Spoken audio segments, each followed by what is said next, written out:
Cuentan los viejos que el diablo no se llevó al Silbón, sino que lo condenó a vagar por la eternidad.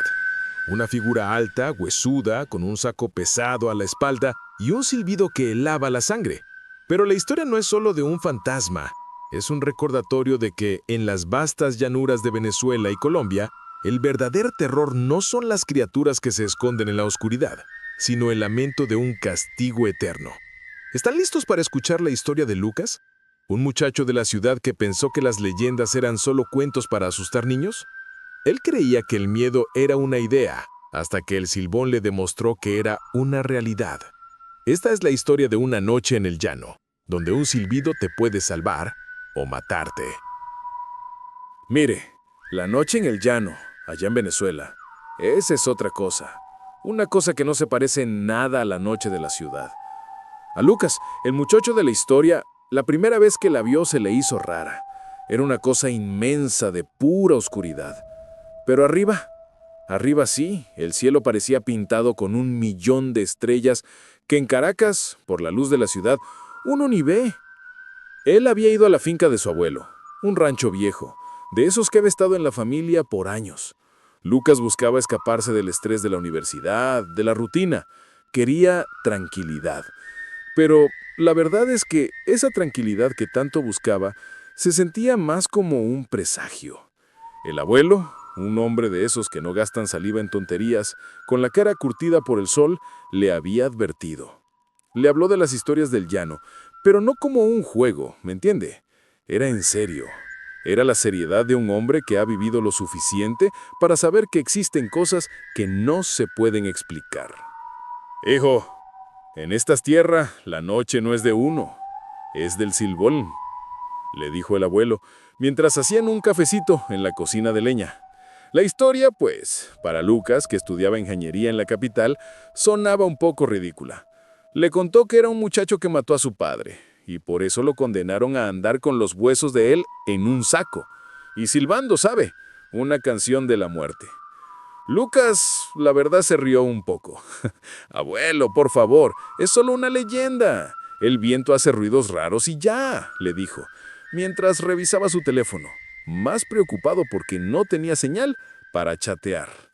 El abuelo no le dijo nada, solo asintió, como si ya supiera lo que iba a pasar.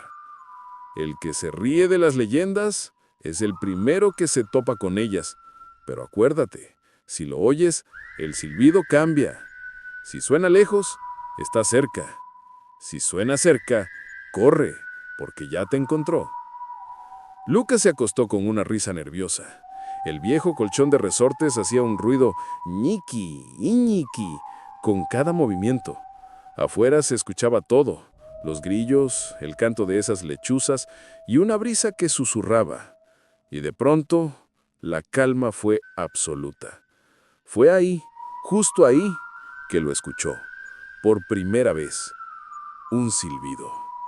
Ese silbido se le quedó en la cabeza, una melodía invisible que sonaba tan lejos como la luna. Era tan suavecito que pensó que era el viento, una melodía triste, como una nota grave que no terminaba nunca. Apenas se oía, pero estaba. Lucas se sentó en la cama, sin moverse. Se dijo a sí mismo que era el aire colándose por la ventana. Se volvió a acostar, tapándose con la cobija. Mire, Lucas se había acostado pensando que todo era una tontería. Se había reído, ¿sabe? Pero el cuerpo es sabio. Y esa noche, Lucas se dio cuenta de que su cuerpo no estaba tranquilo.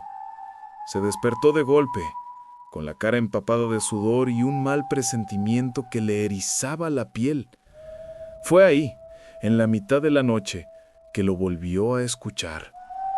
El silbido. Pero esta vez no estaba lejos, como la luna. Se sentía más cerca.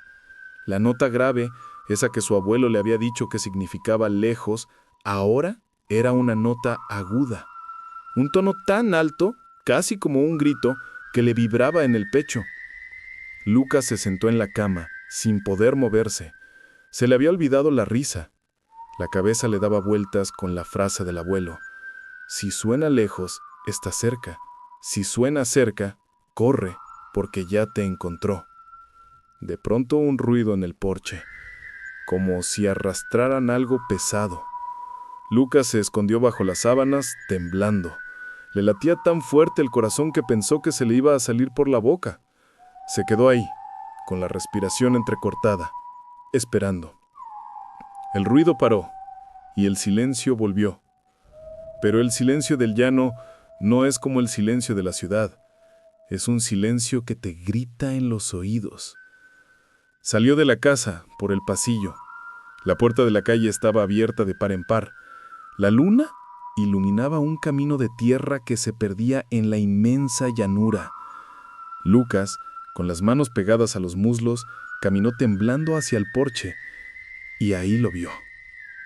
En el suelo, un rastro, un camino de tierra y hojas revueltas, y al final de ese rastro, un hueso blanco, viejo y gastado, como si lo hubieran arrastrado por kilómetros.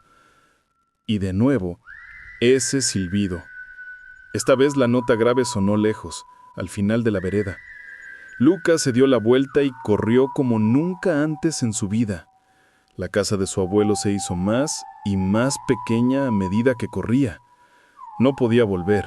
El silbón lo había encontrado. Y no se podía escapar. Lucas se levantó del suelo de un brinco, con el corazón latiéndole como un tambor en el pecho. Ese silbido se había convertido en un grito, ¿sabe? Una melodía de pura angustia y muerte que lo perseguía sin parar por el camino de tierra. Y corrió, como nunca antes en su vida, sintiendo algo frío y sin rostro pisándole los talones. Escuchaba el sonido del viento y un arrastre suave, como si alguien llevara un saco lleno de huesos rotos. El olor, ¡ay, el olor! A tierra mojada y a muerte. Y ahí supo, sin dudarlo, que esa cosa no era un mito, sino algo vivo, o más bien, algo que no estaba muerto del todo. Llegó a la casa de su abuelo con la garganta seca. La puerta estaba cerrada. Empezó a golpear con los puños, gritando y llorando para que lo dejaran entrar. «¡Abuelo, soy yo!», gritaba, mientras el silbido se hacía más agudo, más cerca, y esa sensación de una presencia invisible se pegaba a su espalda. De repente, la puerta se abrió. El abuelo lo jaló para adentro y la cerró de golpe poniendo el pestillo. Lucas, con el cuerpo temblando, no podía ni hablar. El abuelo, con el rostro serio y sin emoción, lo miró fijamente. Los sollozos de Lucas se apagaron en un suspiro. Afuera, el silbido paró y volvió a sonar. Pero esta vez era una nota grave, lejos. El silbón se había alejado. Por ahora. El abuelo lo llevó a la cocina, le sirvió un vaso de agua y le dijo: «Ya te lo advertí, hijo. El silbón juega con sus presas. Ahora que te vio, no va a parar de buscarte». Lucas, aún temblando, le preguntó qué podían hacer, y el abuelo, sin mirarlo a los ojos, le dijo que solo podían esperar y estar listos. La noche se hizo más oscura. La única luz que tenían era la de una vela que titilaba en la mesa. Se quedaron sentados en el porche, el abuelo con un rifle viejo en las manos y Lucas con el miedo en el corazón. El silencio era total y se sentía pesado. Se sintieron más solos que nunca. Y de la nada, una sombra se movió entre los árboles a lo lejos.